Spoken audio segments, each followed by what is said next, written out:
Oi, pessoal. Eu sou a professora Juliana e hoje eu vim aqui para gravar esse vídeo para vocês, para a gente fazer uma leitura atenta do conto A Luz é como Água, do Gabriel Garcia Marques. Esse conto foi lido por mim no outro vídeo e agora, então, eu trago aqui uma técnica, que é essa técnica de leitura atenta, para a gente compreender, né, a construção dos recursos expressivos utilizados na linguagem do conto, que torna ele um conto tão maravilhoso, né, uma obra de arte realmente, e que assim, dessa maneira, a gente pode, com esse instrumento, né, que é o aprendizado linguístico e estilístico, a gente vai ampliando a nossa consciência de escritor e de escritora. Então, a gente vai observar o espaço, a construção do espaço da narrativa e como que esse espaço foi construído de forma imbricada no narrar, de forma a fazer sentido em um amplo espectro, né? Não é um espaço simplesmente descrito, é um espaço que ele faz parte da narrativa. A gente também vai falar um pouquinho sobre a intensificação da linguagem poética. É um conto que ele é permeado de poesia, de imagens, de recursos, inclusive estilísticos, poéticos, e a gente vai realçar isso também. E a gente vai trazer também essa polarização do mundo adulto e do mundo infantil, né? Do mundo da realidade e do mundo da fantasia, que faz com que nesse conto a gente embarque na viagem da leitura e na viagem da fantasia sem questionamento. A gente o Gabriel Garcia Marques foi tão hábil, né, como sempre, mas ele teve nesse conto essa habilidade de nos transportar entre esses dois mundos a partir da linguagem, de forma que a gente não percebe essas marcas. A gente não sabe como que, de repente, a gente está acreditando, o quanto ele é verossímil, né? Ele traz para a gente essa sensação de verdade e a gente embarca nessa aventura das crianças e acessa a nossa criança, nossa imaginação, nossa mente infantil imaginativa, para fazer com que esse conto construa sentido dentro da gente como leitor e leitora. E, além disso, também a gente vai falar um pouquinho sobre esse final tão aberto, né, que é o que faz de uma escrita, de um texto ser uma obra de arte, né, essa necessidade de que o leitor complemente, né, é um texto que voa, ele sai do mundo interno do autor, da autoria, e ele vai para o mundo externo para ser complementado, né, esse é o fim, o destino de toda a escrita, né, é esse encontro, porque é assim que ela se complementa, se completa, e então a gente vai falar desses aspectos, para a gente ir ampliando aí a nossa consciência linguística e estilística na escrita, tá bom? Eu vou compartilhar a tela e vou ficar bem pequenininha agora no cantinho, para a gente poder realçar o texto, tá aqui. Então, a gente vai agora realçar o texto, tá bom? Então, vamos lá. Então, aqui está o texto começa, então, mostrando aqui o período do Natal, né? E aqui a gente já tem o primeiro tópico que eu tinha comentado. A gente vai vendo que os diálogos entre as crianças e os pais são, na verdade, diálogos que vão se mostrando como esse universo polarizado, né? Então, a gente tem, de um lado, esse mundo adulto, esse mundo que diz não pode, diz o problema é que depois a gente faz, é esse universo que dita as normas, e a gente tem um universo infantil, que é um universo que pede, é um universo que age sobre tudo. Então, a ênfase do universo do mundo adulto, ou seja, de uma realidade, foi uma ênfase aqui nas palavras, do não pode por causa disso, né? Palavras e explicações. E a ênfase da narrativa do mundo infantil foi uma ênfase nas ações das crianças, né? Então, as crianças, elas não falaram nada, elas simplesmente subiram o barco pela escada junto com os amiguinhos e colocaram no quarto de empregada. As crianças, elas não falaram nada, elas simplesmente ganharam a gardênia de ouro na escola e aí elas ganharam o direito de pedir algo mais, né? As crianças fizeram aquela festa com os amigos ali no final, que é o ápice desse mundo infantil. É como se o mundo infantil, pouco a pouco, fosse tendo esse embate entre esses dois mundos, adulto e infantil, e de forma a intensificar o mundo fantasioso. E no final deságua, né, naquela cena de que cascatas de luz caem pelo apartamento, pelo prédio, pelas ruas, né? Então a gente tem essa imagem do ápice da intensificação do conto. Então aqui a gente tem o primeiro diálogo entre o pais e filhos, em que os meninos pedem o barco e o pai fala que sim, mas, né, tem esse porém, quando voltarmos. Nesse momento, vocês observam que os espaços da narrativa, eles começam a ser apresentados, né? Um espaço aí que não é o do momento presente, é um espaço que provavelmente tem a ver com um passado e um futuro, que é esse espaço de Cartagena, e a gente vê a descrição, que eu queria chamar a atenção aqui, do espaço do apartamento, que é onde tudo acontece, é o grande espaço da narrativa. E a gente observa que ele começa esse parágrafo aqui falando, né?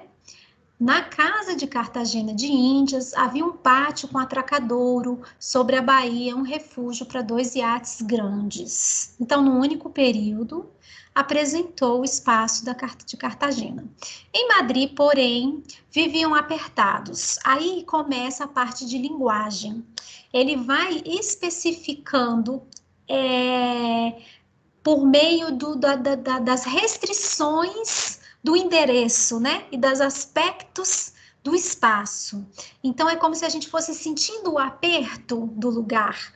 Pela linguagem, cria-se esse recurso dessa sensação do aperto. Então, eu vou mostrar aqui para vocês. Em Madrid, é o amplo, 5º andar, número 47. Então, tem 3 movimentos que vai deixando a gente contendo, né? Vai contendo esse espaço. E nesse movimento de continência, a gente vai sentindo como que o espaço é pequeno, né? Madrid, 5º andar, número 47. Essa especificidade, né? Quando a gente coloca assim o número da casa ou o rótulo, a marca de uma bebida, isso também cria verossimilhança, né? Isso faz com que o leitor realmente acredite, ele vai criando na imaginação dele ou dela, leitor ou leitora, vai criando esse senso de que aquilo realmente aconteceu. Então, isso vai prendendo o leitor, também é um recurso. E aí vem aquilo que eu já estava falando, aquele mundo, eles não puderam dizer não, então aquela polaridade entre o não dos pais e a vontade das crianças. E sempre as crianças, na base da ação, elas vão, então, fazendo e movimentando a narrativa. Elas ganham os louros do 3º ano, então elas mereceram o barco. E aí vem um outro movimento, no outro dia, que o pai comprou o barco, e aí eles vêm com um novo diálogo, é o 2º ponto de diálogo entre pais e filhos. O barco está na garagem. O problema é que, então, no universo paterno, materno, as palavras são não, quando, o problema, né? E as crianças não falaram nada, como eu estava comentando, elas vão no universo da ação, mundo infantil a partir da ação. Eles sobem o barco. E aí eles ganham os parabéns do pai, da mãe, e agora eles não querem mais nada, eles querem brincar. E aqui começa o movimento da imaginação, né? Dessa fantasia.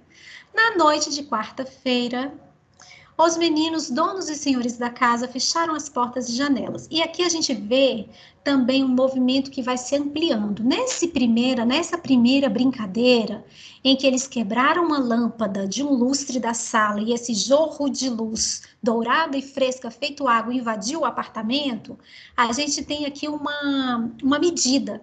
Fala que chegou até 4 palmos. Aí, se a gente observar, na segunda vez que eles brincam, já tem outra medida, eu vou mostrar para vocês já já. E aí tem um pedacinho do conto que eu quero parar aqui para mostrar para vocês, que é quando o narrador se apresenta. Esse narrador, que a gente não sabe muito bem se ele é externo ou não, aqui a gente ganha aqui um olhar para o narrador. O narrador, nesse parágrafo inteiro, se apresenta. Ele fala assim: esta aventura fabulosa foi o resultado de uma leviandade minha, quando participava de um seminário sobre a poesia dos utensílios domésticos. Totó me perguntou como era que a luz acendia só com a gente apertando um botão. E não tive coragem para pensar no assunto 2 vezes. A luz é como água, respondi. A gente abre a torneira e sai. Então vejam como aqui, com essa entrada do narrador, ele dava algumas pistas. Primeiro, que ele estava num seminário de poesia, né? E segundo, que ele conhece o Totó, né? O Totó é um personagem do conto.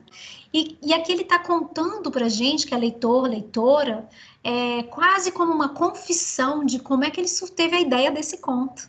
Foi quando ele respondeu para o Totó, sem pensar, que a luz é como água. E aí veio dar a entender que a ideia do conto surgiu daqui. Então, aqui a gente, depois, quando termina o conto, fica pensando, será que é um tio? Será que é um avô? Quem será da família ou uma avó que contou, que escreveu esse conto? Então, esse narrador, ele aparece apenas aqui. Então, eles continuaram navegando nas noites de quarta-feira, aprendendo a mexer a bússola, até que os pais voltavam e eles estavam dormindo como anjos em terra firme. Vejam como os termos, né, a linguagem poética, ela começa a aparecer. As metáforas, né, como anjos em terra firme, né? Anjos em terra firme, já tem uma polaridade e a imagem, a metáfora, né? E a gente já fica atento e já fica, a gente vai sendo pescado sem perceber, né, por esse conto, a gente quer continuar a leitura. E aí eles pedem mais uma coisa que é as máscaras, o pé de pato, os tanques e as carabinas de ar comprimido. E aí os pais, olha só o discurso do mundo da realidade. Já é ruim, imagina isso, né? Pior ainda, já é ruim, pior ainda. Então, se a gente fizer uma leitura, a linguagem dos pais e do mundo real é sempre essa: não, quando, problema, é ruim, pior ainda, né? E aí os meninos vêm com uma proposta de ganhar a gardênia de ouro, que eles cumprem e acabam ganhando inclusive o equipamento de mergulho. E aqui, então, que quando eles ganharam esse novo brinquedo, aqui vem aquela segunda parte que eu tinha falado para vocês, que eles encheram o apartamento até a altura de 2 braças. E aqui tem até o filme que os pais estavam assistindo no cinema, é outro recurso linguístico para trazer aquela a verossimilhança, né, para a gente realmente acreditar no que está acontecendo ali, porque tem tantos detalhes e nada é por um acaso.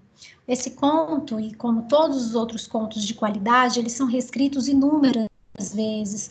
Cada frase tem seu lugar, tem o seu porquê, não existe sobra, não existe ponta solta, né? Então a gente pode ir depreendendo o significado, repleto de significado, a gente tem que ir depreendendo de cada pedacinho. Eles encheram o apartamento até a altura de 2 braças, antes eram 4 palmos, então a gente também vê uma intensificação dessa brincadeira, né?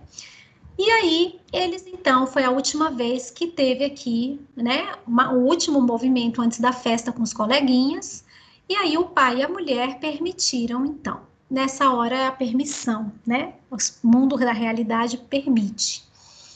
E aí eles estavam assistindo outro filme, que vejam bem o nome, a Batalha de Argel, né?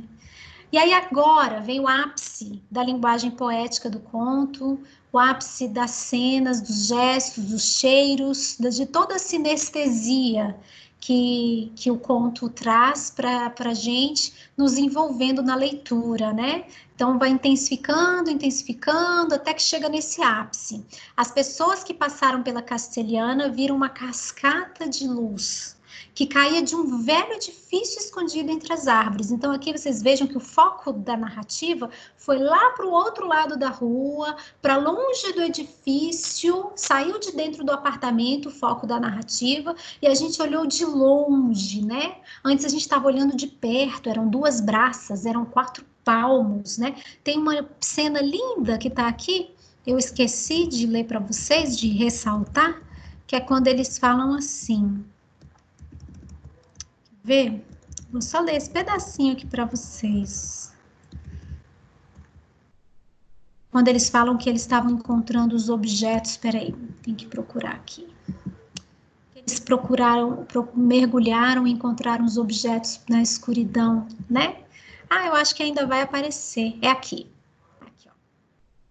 A altura de 2 braças. Mergulharam como tubarões mansos, por baixo dos móveis e das camas e resgataram do fundo da luz as coisas que durante anos tinham se perdido na escuridão.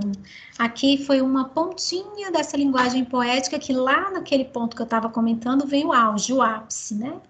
Então aqui é lindo esse trecho também, muito bonito. Mas aí, voltando para cá, a gente viu que o foco da narrativa foi lá para longe, para o velho edifício, e aí termina esse parágrafo inteiro com esse foco no longe.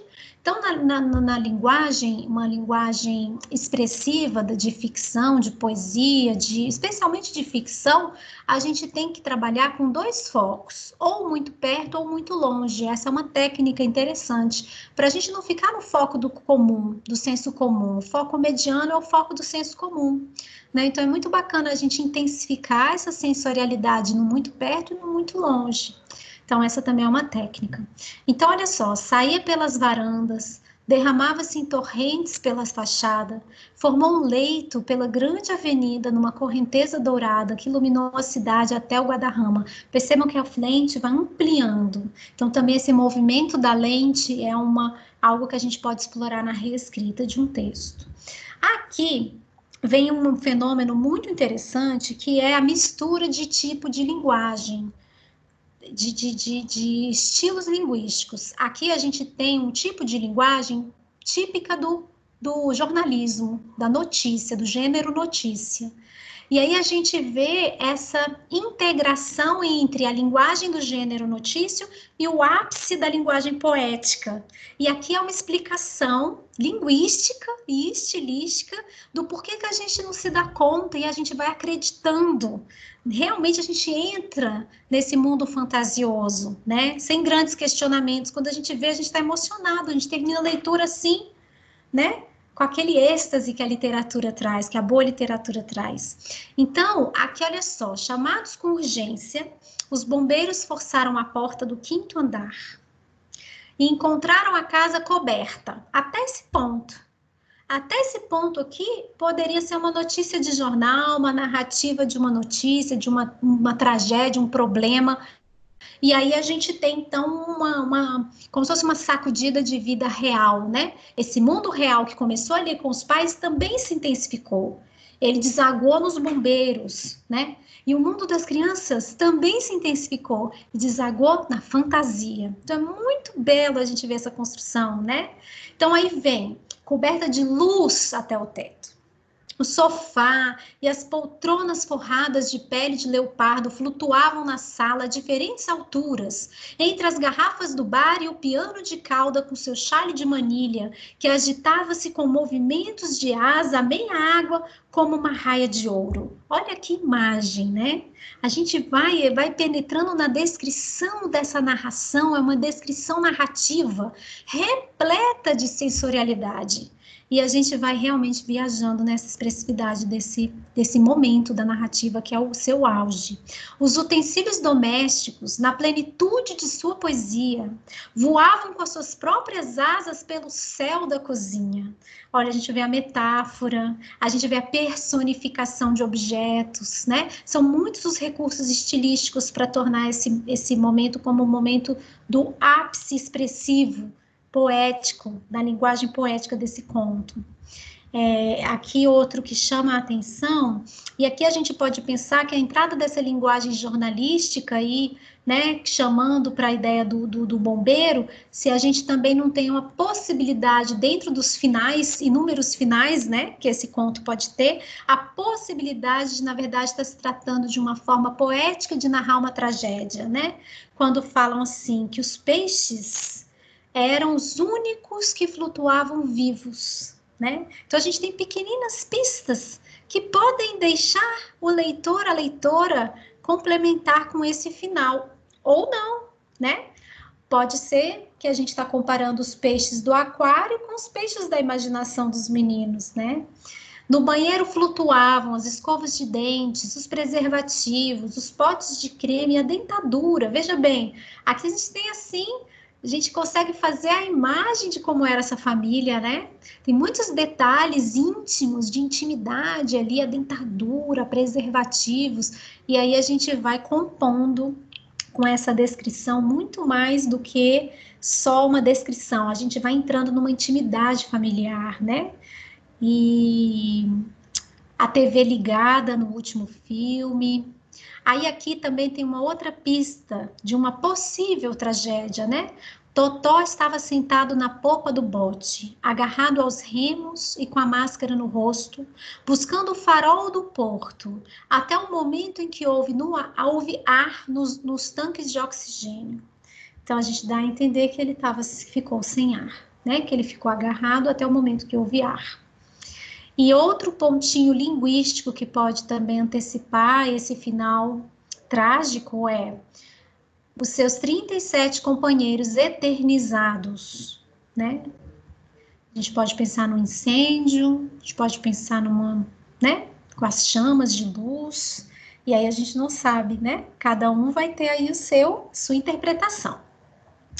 Aí aqui eu queria só chamar a atenção que ele abriu essa parte do conto, que é o final, com os bombeiros e fechou com um tom noticioso também. A linguagem jornalística voltou bem aqui, ó.